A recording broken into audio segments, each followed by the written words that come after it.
Well, hi, good morning. Thank you so much for joining me and my cat here. He's busy picking a tool for another day in the shop. I'm thinking I'm going to be able to deal with this in one day. What I've been asked to do is quite simple. And if you've been watching my videos, you know I've been working on a great big radio. Well, it's still here. It's right there. It's just off to the side for a moment. It'll be back tomorrow. Today I'm pressed for time, and I have this project to do, which someone here in Aurelia brought over. Can you fix my turntable? I took one look at it. I was taken aback right away. It looks like a vintage turntable at a glance, especially when you look at the tone arm and the like, but when you look at the rest of it, there's nothing vintage about this at all. This is a, I'm going to guess, 10-year-old turntable, but I really don't know how old it is. It has all kinds of features, of course, you would not find on a vintage turntable. What's happened to my camera there? What's happened? Did you do that? Did you just do my camera? Let me just click the reset here. I think it'll come back to life. Well, I don't know what happened there. Maybe the plug came out the back of the camera. No, I don't know. Okay, but we're okay now. So come on, Bert. Come on up here and have a look at this record player. Come on up. What do you think of this thing? So right away, a lot more buttons on this thing than I would expect on a turntable, on a regular turntable. And it's made by a company called Stanton. Never heard of Stanton. I looked on the internet a little bit. A lot of stuff in French. So I'm wondering if this is from France, but this isn't. This is in English here. So maybe this is a version for North America. I don't know. Don't know really the past on this. This has a direct drive system, so the motor, the platter is kind of part of the motor. That gives it some special features that a belt drive wouldn't be so good for. In particular, this would be good for, and I don't know anything about this, scratching. Okay, so scratching, I think you're doing that stuff. I don't know though. The fellow who owns this is did my cat just doing my computer? No. Has another one, and is using both of them to do some kind of interesting record mixing where you play two songs and you try to, I guess, adjust their the speed so the beat matches or something like that. Anyway, yeah, so you had a lot of fun with them, but this one suddenly won't produce a right channel or a left channel. I'm not sure which one it is. So the first thing he thought, quite rightfully so, is it's probably the plug here. This is the original one here. Oh my gosh. I wonder what that sound is. See my microphone swinging there? There he goes. No, he's going after the other microphone. No, stop that cat. If you haven't watched any of my videos before, because for some reason you've tuned in to see this record player, then be aware. There's cats in this house. They do stuff. Come on over here. Come on over here. Come on over here. Look at this thing. Look at, hey, look at, never mind that. Look at this. Not interesting enough. What have I got here? What if I showed you a small piano? What about that? Do you like the small piano? You want to investigate the small piano? Come on, over here. I'm putting it over here. Small piano. Go investigate. No, where are you going to jump? He's got nowhere to jump. Okay, I got you. There you go. Now we're going to hear him smash that small piano. Okay, so many of my videos are full of distractions. Like that. So the owner made a valiant attempt at installing a solderless connector here, but it didn't work. And yet I've looked at it, and it's done properly. There's nothing too difficult about these, but it did not work. So that means there's a fault in this wire somewhere else. I mean, the most likely spot is right up where it goes into the record player, but you really wouldn't expect one of these wires to fail like that. Maybe at the plug. So I think I'd like to investigate that. Now, the thing about this record player is it's a European record player. It's meant to be plugged into European 220 volt power, but in North America, of course, our power is 110, 120 volts. So he's taken the European plug, purchased a converter plug, put it on, and then to try to keep it on, he's taped it. And it's getting okay, it's working okay, but occasionally it doesn't make contact. So I should be aware of that when I'm trying to use this. If the record player doesn't go, it might just be this arrangement here. Now you might say, oh my god, he's plugged that into 110? No wonder it's not working. It's meant for 220, but there's actually a switch you can throw down under here. I was quite surprised when he showed me this. It's right over here. And it says 115 on it. So it's built to do this. Another thing that's sort of in the way of a warning is sometimes this clip doesn't hold and the tone arm can be free. Now listen to it. Something wrong there. There's play in it here. So it needs some adjustment for sure now.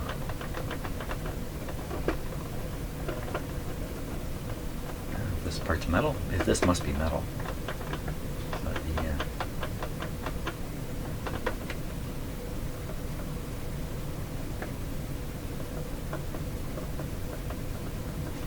so it has some adjustments here for adjusting exactly this. Get rid of that noise there. Okay. The other thing that's really odd about this turntable is the tone arm is straight on it. And this flies in the face of audiophile record players for sure. Because what that means is you have the groove. How can I show you the groove? Okay, so here's the groove the needle's running in, right? And you want the groove to be as straight as possible. You don't want it like this. You don't want it like that. I wouldn't be turning the groove. I'd be turning this if I could to demonstrate it, but I can't really move this. So think about it. Here, the grooves on the record are like this. You first come on, you're like this, and by the time you get to the other end, you're like this. Oh, you can't see. You're like this.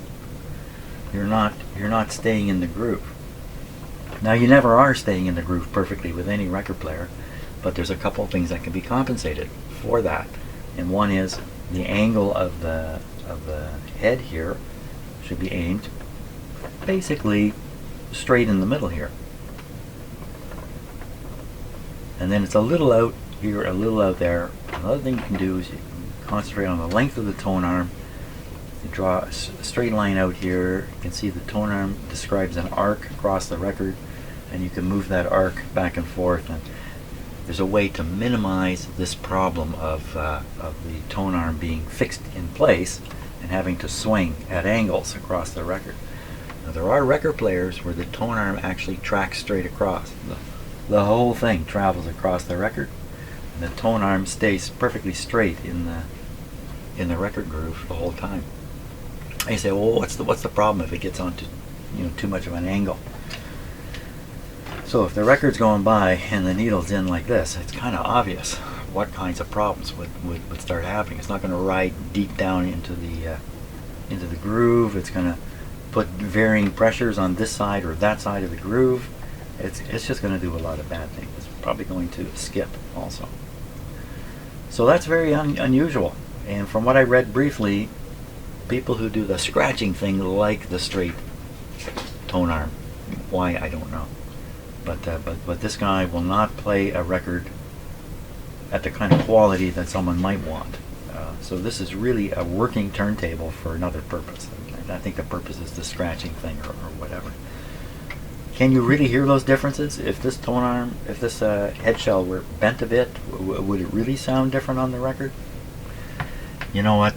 Think about it now. We all listen to little transistor radios sometimes and enjoy them because it's not long after you start listening you sort of forget about the sound, and so the quality of the sound goes down as soon as you become less conscious of what you're listening to. The quality doesn't matter nearly as much. And can you really hear a difference? Gee, I don't know. Now, what about all these controls on here? So the one that catches my eye, right, is this great big slider with a plus and a minus here, and it says plus 8%, and it says plus minus 8%, plus minus 12%. So this button must be setting the range of this control. And what are you plussing and minusing? The speed? Speed buttons are over here. There's no speed adjustment. There's also no, that I can see anyway, although this is set up for a, oh, this is the light. So here's a flashing light here. It's going to flash onto these dots, and then you can adjust the speed based on the dots, based on freezing the dots. It looks like it's made to run 50 hertz or 60 hertz. Of course it's 60 here. I don't know what it is in Europe. Is it 50 in Europe? Start and stop button.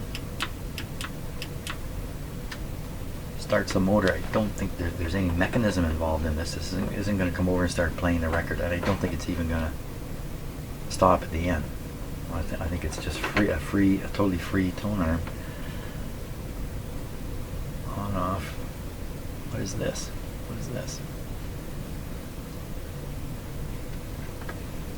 I don't know what those are. Key correction. Don't know what that is. Quartz lock. I guess that's to fix the speed correctly. Maybe you push this and the record player will run at exactly the correct speed. Reverse motor off. So if you turn the motor off, I don't know, it says reverse motor off. Maybe there's a couple of settings, but with the motor off, then you can do all this stuff.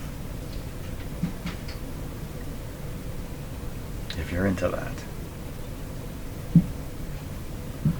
Okay, we should really play it. We should play it and hear a song. Here's something anyway. And I actually have a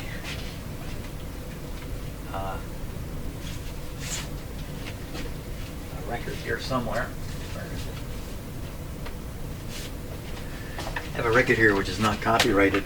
This record was never actually sold in the stores and that. So these were friends of mine. Did this back when I was in college. They made this record. It's not a bad record too. I'm surprised they didn't get anywhere. They didn't get anywhere. Okay, so we're gonna make this thing play. I gotta set it up a little bit.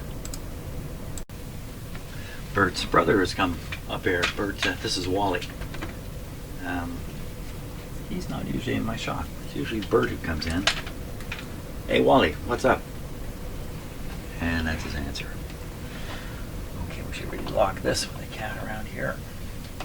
So I'm hooking this up to the sound system you listen to me through.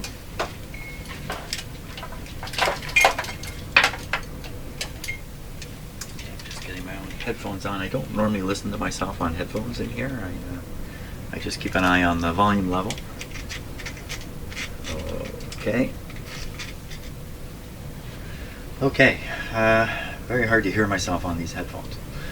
Let's do this. So I have this connected over to my sound system already, just using the existing cord. We have the record. Let's put it on.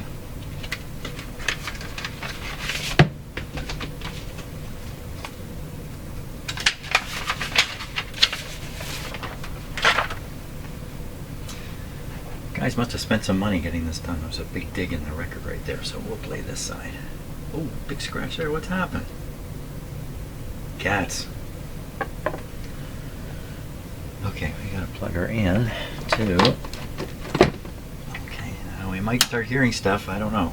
Let me see. The light has come on for 33 speed.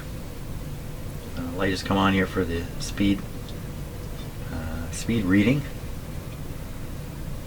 Motor reverse and off, the light is on, which might indicate the motor's off, and that's why this isn't turning. So if we just do this, now it's red. Okay, motor off, motor on. Could be there's a switch activating when I swing the arm over. Could be there's another button I gotta push and I don't know which one it is.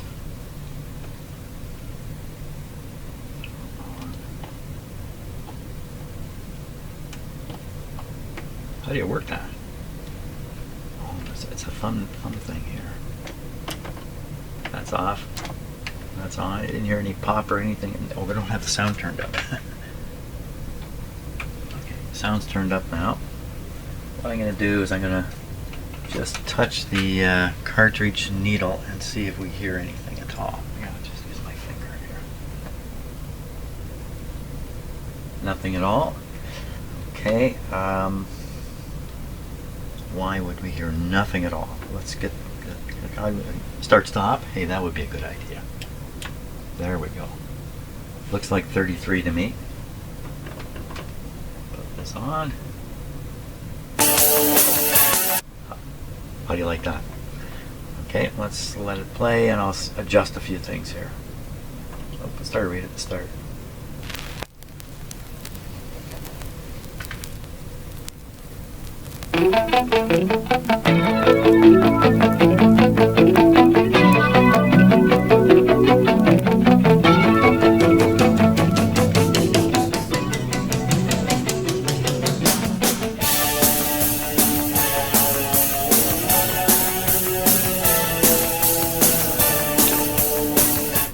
First thing I gotta say is both channels are working. There's one, there's the other.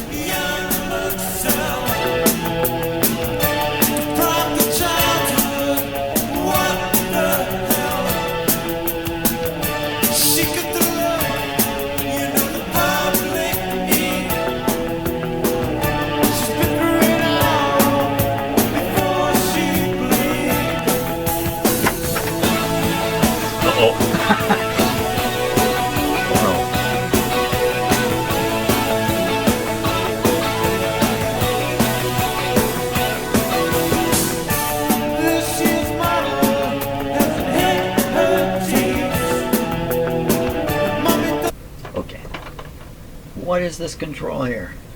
Oh, it's another light coming. Oh, what's happening? What the heck is this? So now there's a light. It's actually shining.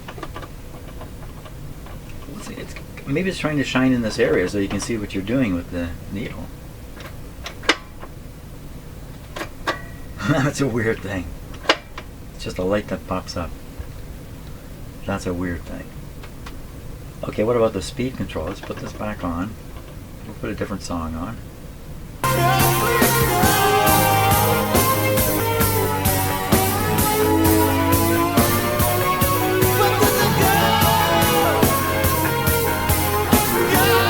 light comes on when you're in the metal pit. See that, Wally?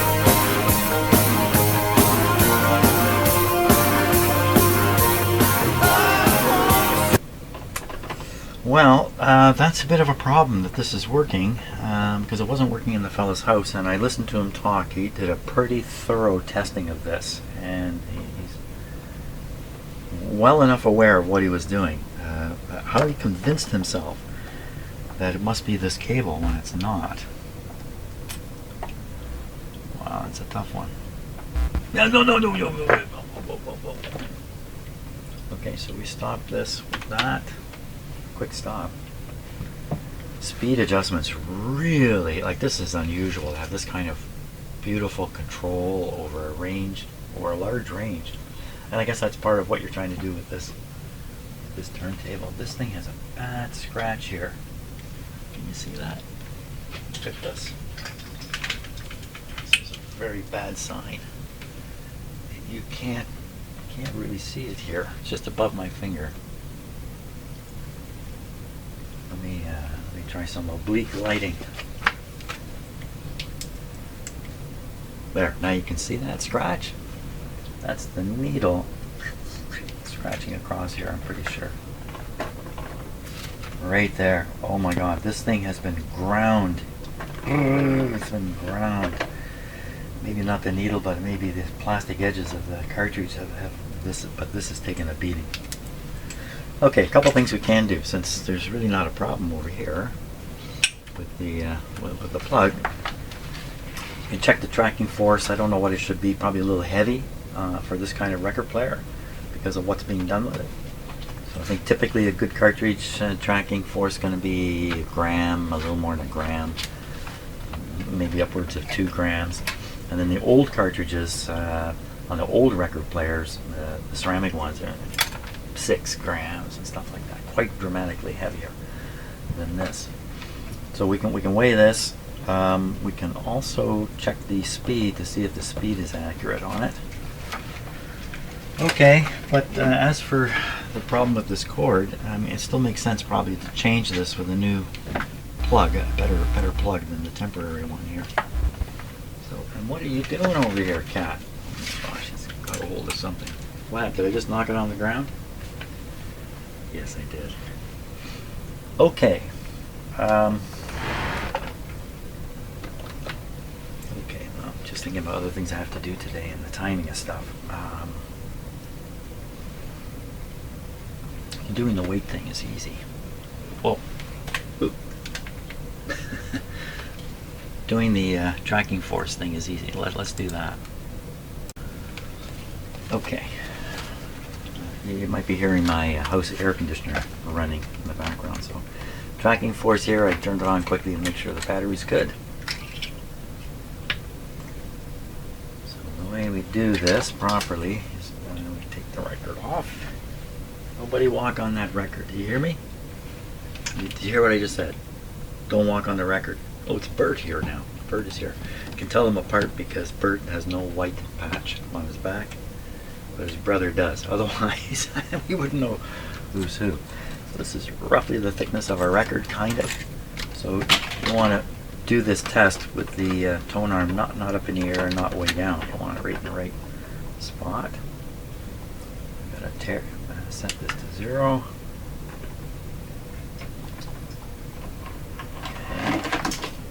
What did you just do, Cat?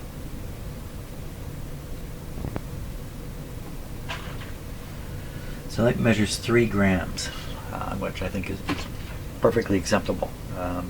If it were 5 or 6, I might be saying it's a little heavy. And if it were 1 or lighter, I'd be saying it's a little light. And it's probably skipping over the records. Okay, so not a problem there. Nothing to adjust. Very good. I think, if you don't have a scale, obviously you can't adjust these with precision if you don't have a scale. But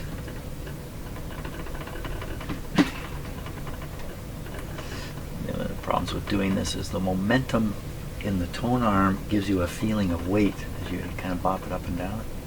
And if you just hold your hand still, pretty hard to feel anything. Feels fine. Okay, well that took care of itself. Now, what else can we do here? We're going to look at the looseness back here. Let's look at the looseness.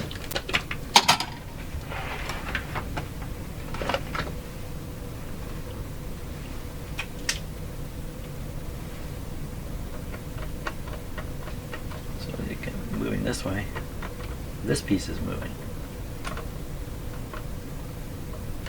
No. Pushing on 2 different things here.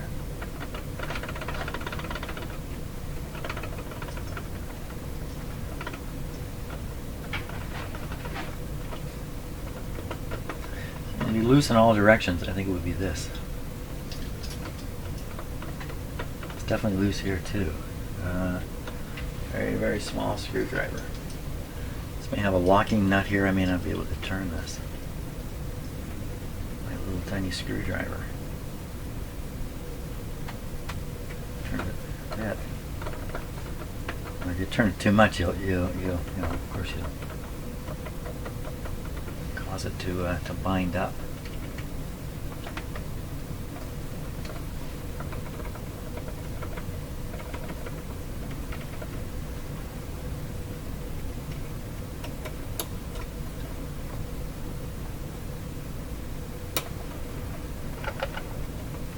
The shakiness is gone. Now let's see if I got this thing too tight.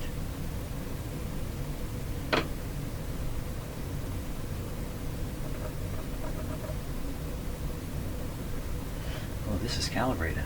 Let's check that.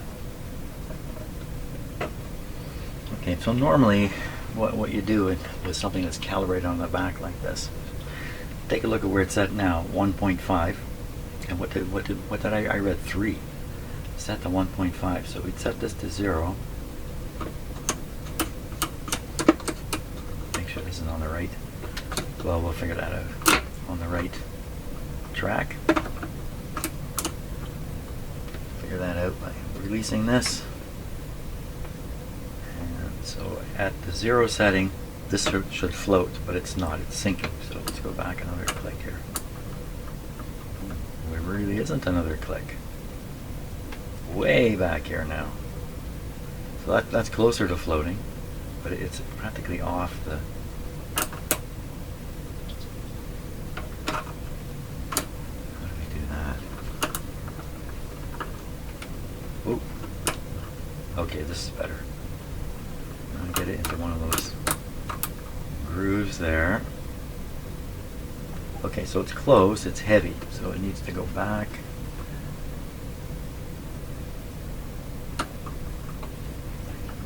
This isn't working out because if I can get it to drop into the groove. Oh, that didn't work out.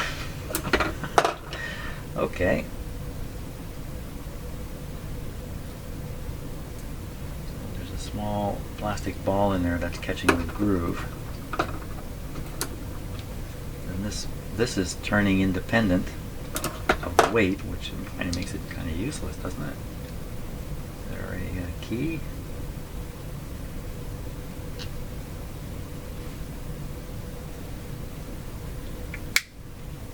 This is split here a little bit, and it's lost some of its grip, so it's very loose. So what we got to do is calibrate this, and then calibrate that. That's how we got to do it. So, and the needle drop like I shouldn't have. Put this on.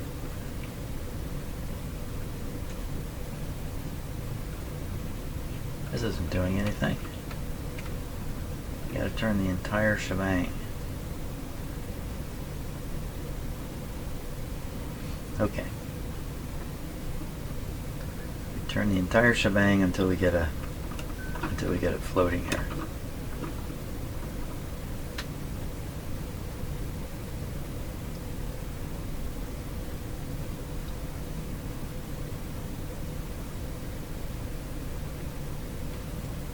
Okay, almost floating. Usually they have it float either at the height of the record, so the needle's floating 0 at the height of the record. Roughly where it is, still just a touch heavy. You don't have to be quite so precise with this, but why not? Now it's a little too light. So that's about the 0 point there.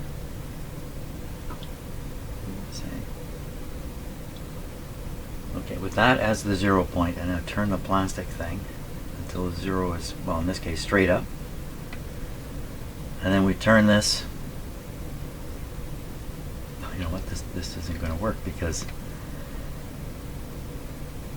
it's going to travel the wrong way. I have it on backwards now again. Okay, but we could ignore that fact, and we could turn this. Just that would be half a gram. That would be 1 gram. Oh, I'm wrong. I'm totally wrong. Totally. That would be half a gram. No, this is fine. This is perfect. This is the way it's supposed to be. 1 gram. That's 1 gram supposedly. That's probably a little light. We'll go 1.5 grams. Okay, so that supposedly is 1.5 grams. Is it? With all these devices, you have to ask yourself, who's the calibrated one? So we can assume that my scale is good, but it is an assumption.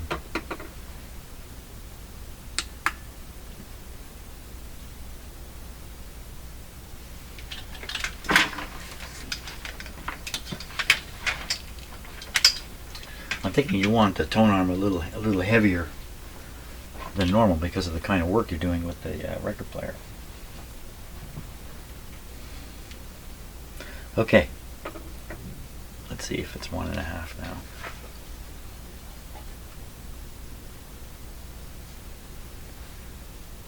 1.48. Wow, you couldn't get any closer. So very accurate arrangement here, which means the owner can set this to whatever weight he wants based on this, provided it's calibrated initially with that floating thing I did.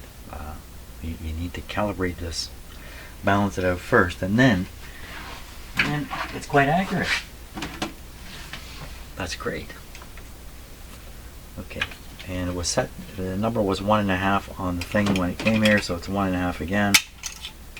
And like I say, that's probably quite appropriate. What are you doing over here, cat? Knocked over the garbage can to see what's inside of it. Okay, speed. We're going to check. Oh, checking the speed is really done with these, so I really don't need to do that. It has this fantastic control. The speed is not fixed in any way. Like a lot of record players, this speed is kind of, hey, what happened to my video? What's happened here? What goes on? It's frozen. Wow.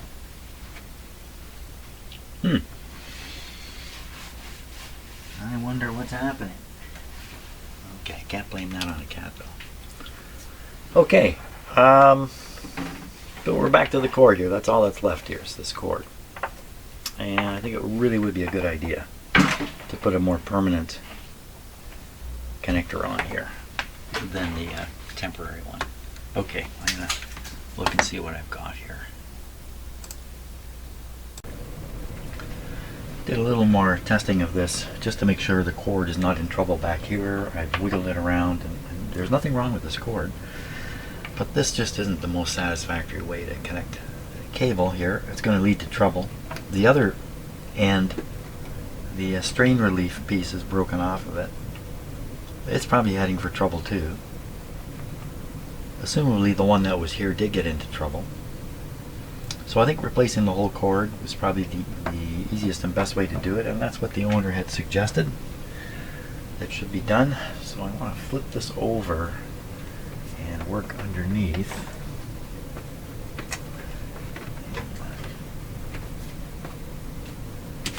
Okay, I'm just going to set this over.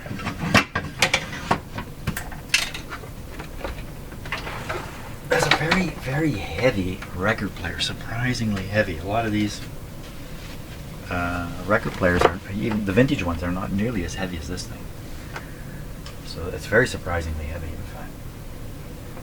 This would easily be the easily the heaviest turntable of this sort. And I'm going to be laying it with some pressure on here. I just want to make sure it's not too much because it's so heavy. So I think I'm going to prop it a bit here. Big prop. This is not the best way to do this.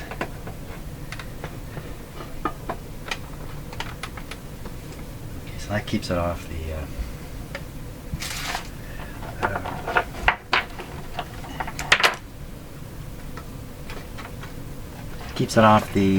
tone arm.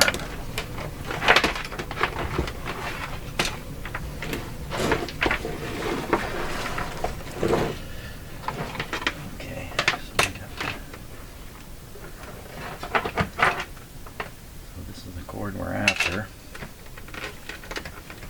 Power cord plugs in.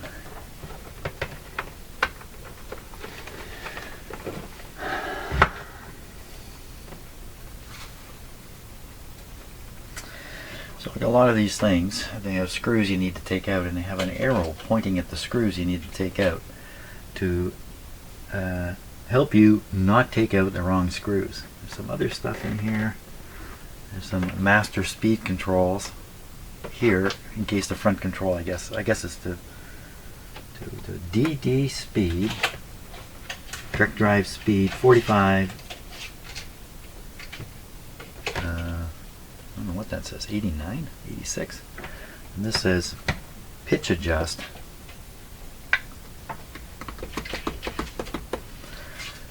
Probably take this base off without really taking any risks at all, so let's do that.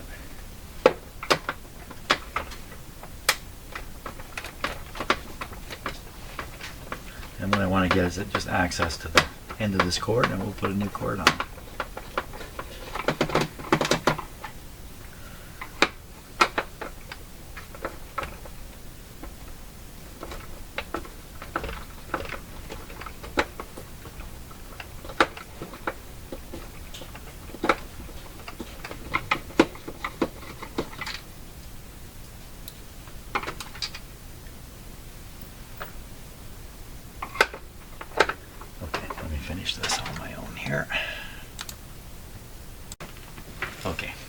assistance here from my cat.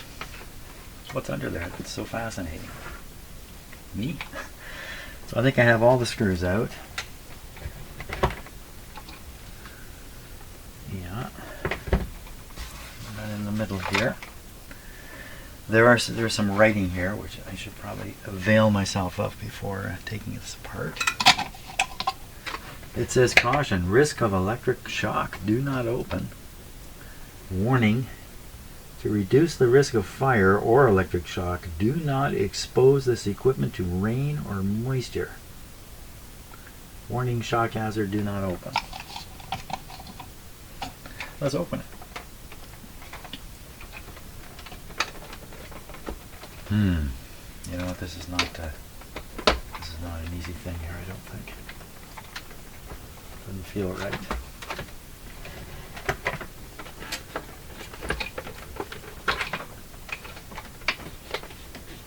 That's better.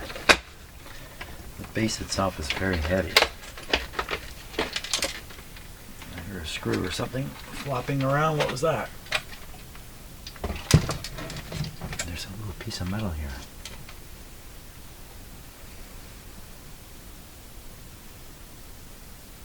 What do you think that is? Bert, what do you think it is? Looks like a brass spacer. Okay. Wow, there's a lot in this record player. I'm just looking. Holy smokes. Oh my gosh. And this is why it's heavy. It's got this huge, heavy metal plate here.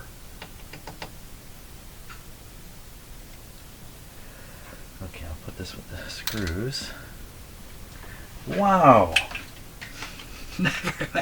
You've opened up a record player and found all this stuff in there. Look at this board. So the fellow told me what he paid for this record player, which he thought was a great deal, and I'm sure it was. Oh my gosh. Okay, so cord. Where's the cord? So here's the cord. It's coming through this strain relief here, which looks pretty substantial. Coming on the other side, and then it's just connected here and here.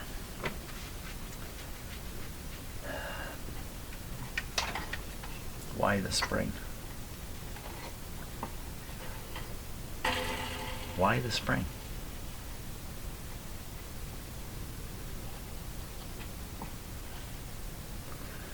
This is a ground connection. See all these black wires here? They're all coming to the base of the spring. They're connected to the spring, and then the spring is pushing up on this plate, because if this plate is free, electrically free, it becomes an antenna, and it'll probably introduce a hum or buzz into the record player somehow. My gosh, look at all the stuff in here. Every time I look, I'm not used to seeing this kind of thing inside a record player. And wow. Okay, so just concentrating on the cord situation then.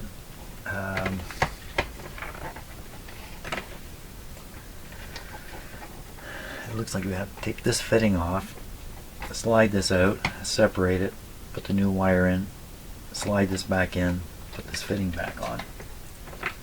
That's what it looks like.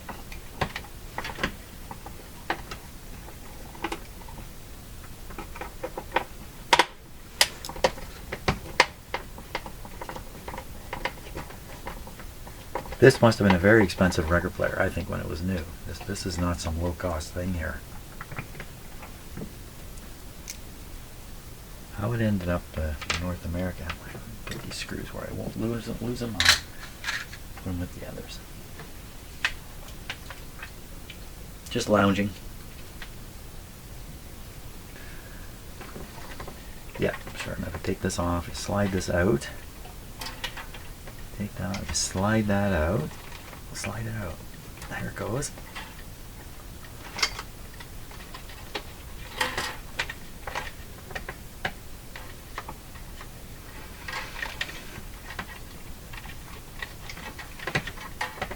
A lot of sharp edges there. It's a little, okay, got that. And the wire can come out because this can open up. The wire's out. Now the new wire. So the new wire is actually the wire we were using. It has one end like this. You probably got these in your house. We're going to nip it off He's going to get a nice long wire here. Okay, let us snip. Hey, hey, hey, hey! No, no, no! I don't think you should go in there. I don't think that's a good idea. I think that's a bad idea.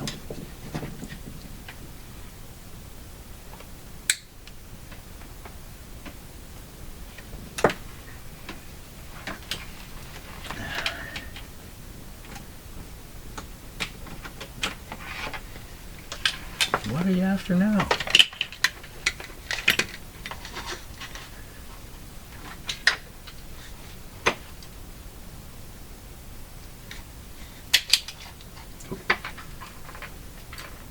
Do that over here.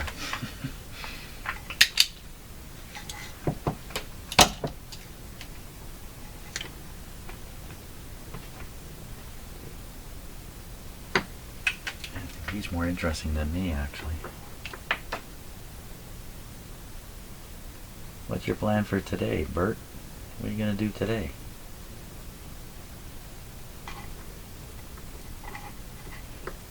I think he's doing it.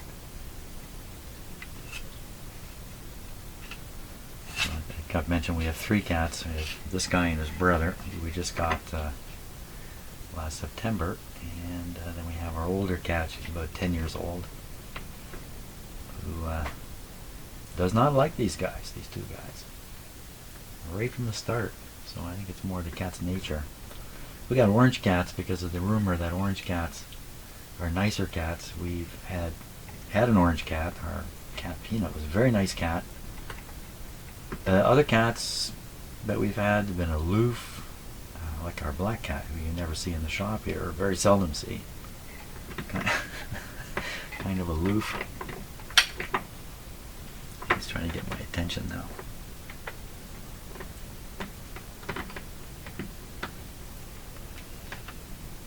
But cats are people too, you know. What are you doing?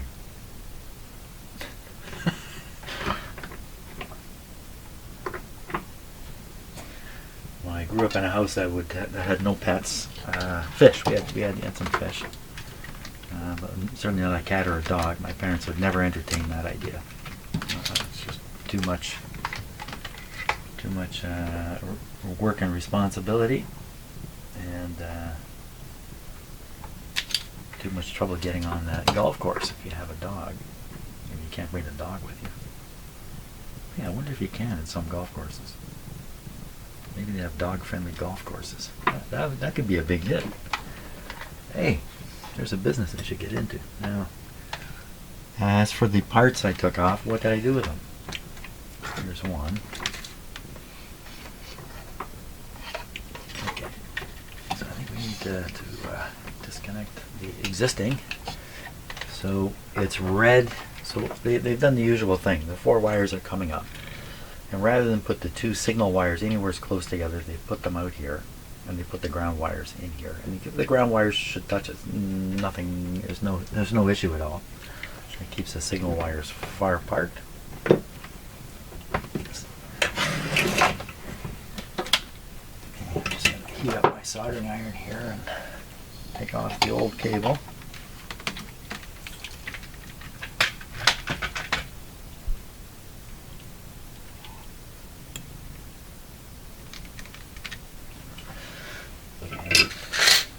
Hopefully I can just pull these off without much.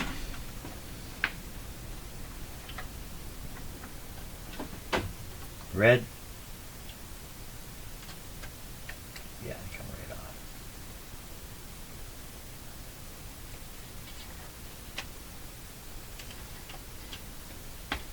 I yelled out red. Try to make myself remember where the red one went, but again, it wouldn't matter that much. How many of us have stereos with left and right flipped? We all do. And we don't know it. Okay. New cable. Where's the... Here it is. And this part...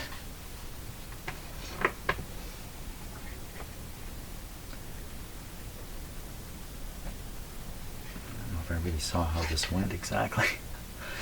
But, Where's our clamp? A big metal clamp. Where'd it go? What did I do with it? I had it in my hand. Now I don't. Did I put it right here? Yeah, I did. I did put it right here. So this clamp is going on here. And then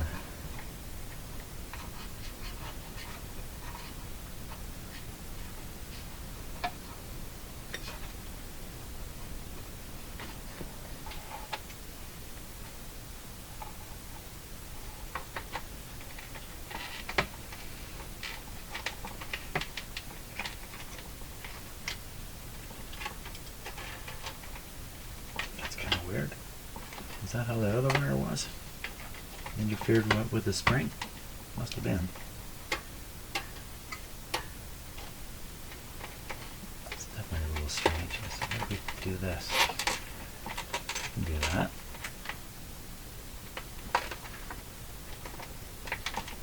Am I putting this back together exactly as it was? Maybe not. Would it really matter? I don't think so.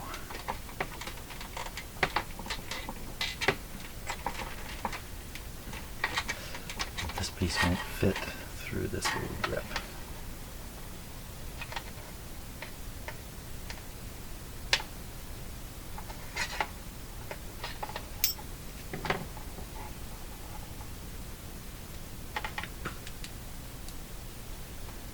Is that how it was? I can't remember how it was. Sure seems to fit nice like that.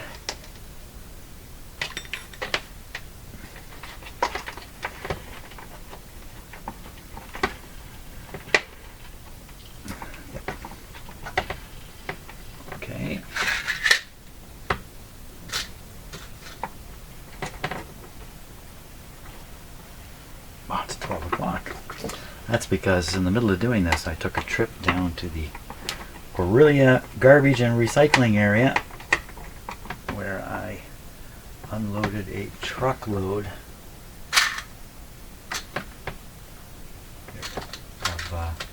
of junk that's been building up in my garage. So that took some time going there and back. One of the guys at the recycling center told me he has a box of vacuum tubes. He gave me his phone number. So I may be buying some vacuum tubes. I don't normally. I'm not looking for this. I'm not looking for anything. Believe me. Okay, now we're going to solder this back.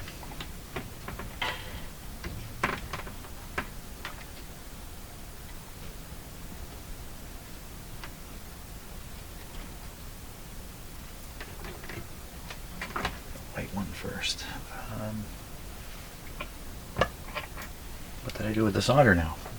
Why am I having such a hard time losing everything here?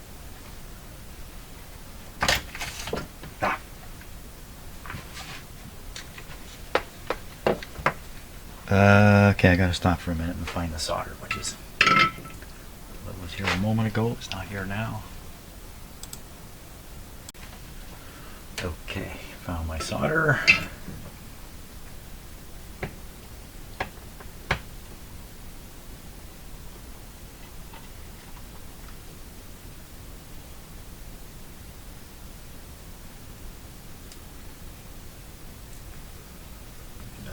The solder,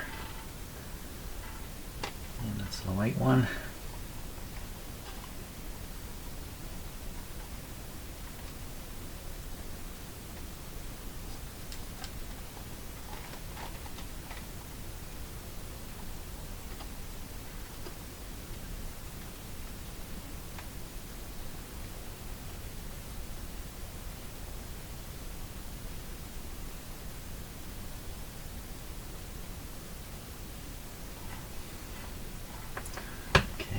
Two round wires.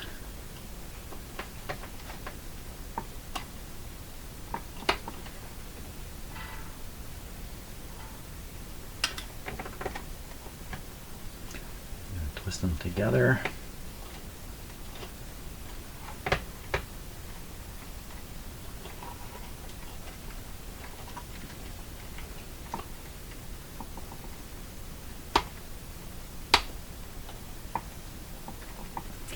solder the red one here.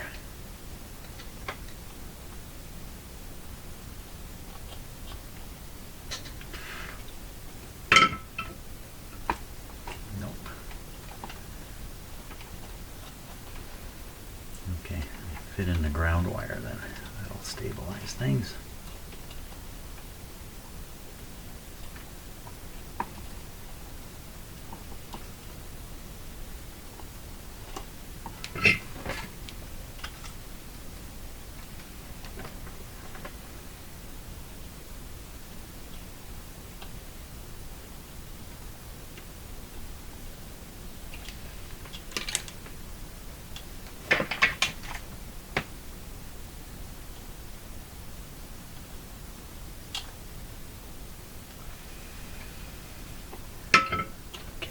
Wire everywhere here.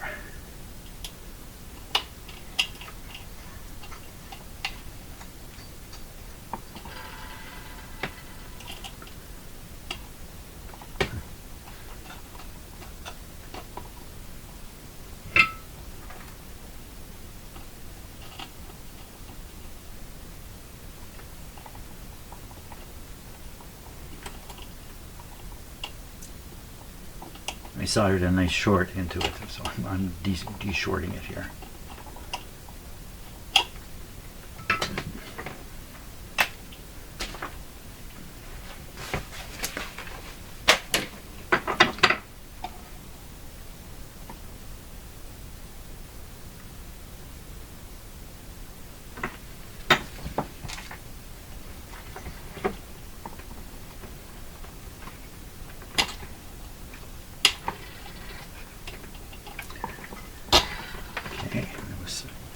Solder back the red one, which popped off.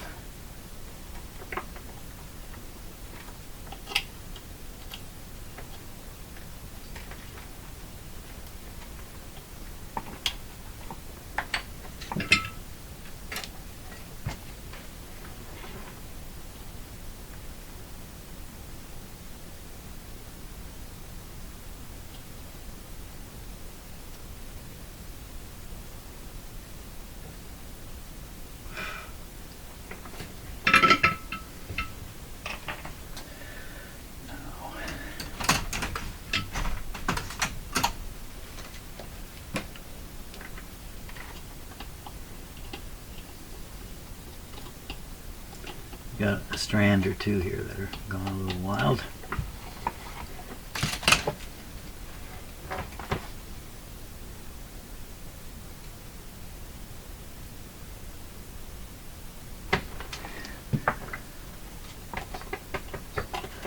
Okay, we need to check the cord.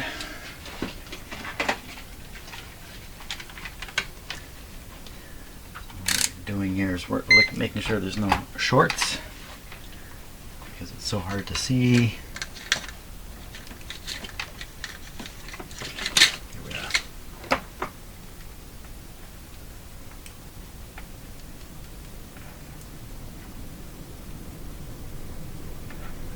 My fingers all over it here.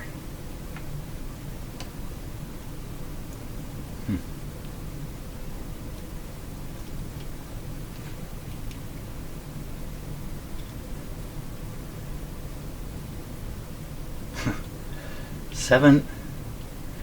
So what's happening there? So it's measuring the resistance of some components here, I think.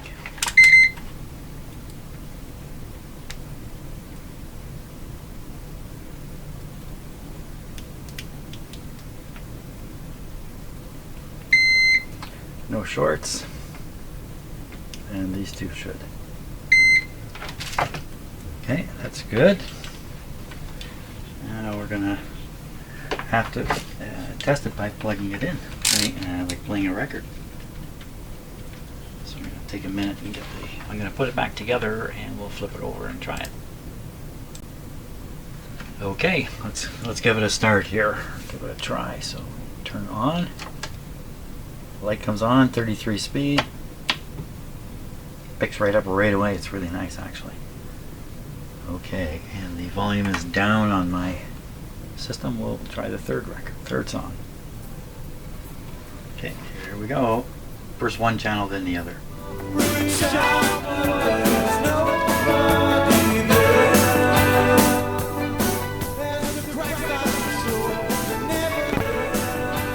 Skip.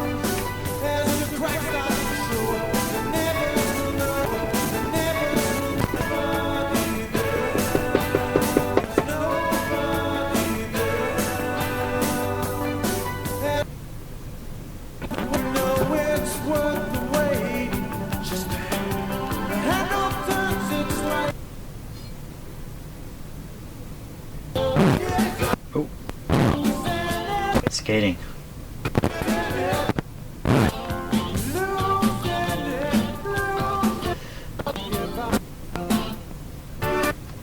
Because of the straight arm, you get that angle effect out here. There starts to be forces, like obviously as the record's going under the needle, it's pulling the needle. You'd be surprised how much pull there is on the cartridge, but it's pulling it straight in line. That's the idea. When you get up here, it's no longer pulling it straight in line, and it's a complicated thing. It has to do with if you draw a line from here to here, how far over is it hanging? Is it actually past the straight part? Generally, the force pulls it inwards. It's called a skating force, and that causes the needle to ride up on one side of the groove because the groove is pushing it because of this force. And so there's a compensation that many turntables have. An anti-skate compensation could be weights on pulleys, believe it or not, or a spring. Most often it's a spring. It just pulls against the skating force. This straight arm, I don't know what to say about it. Maybe this is too light.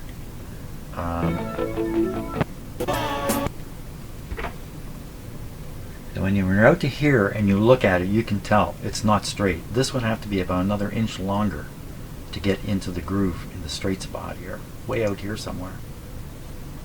There are record players, people build them, where the tone arm is like 3-4 feet long.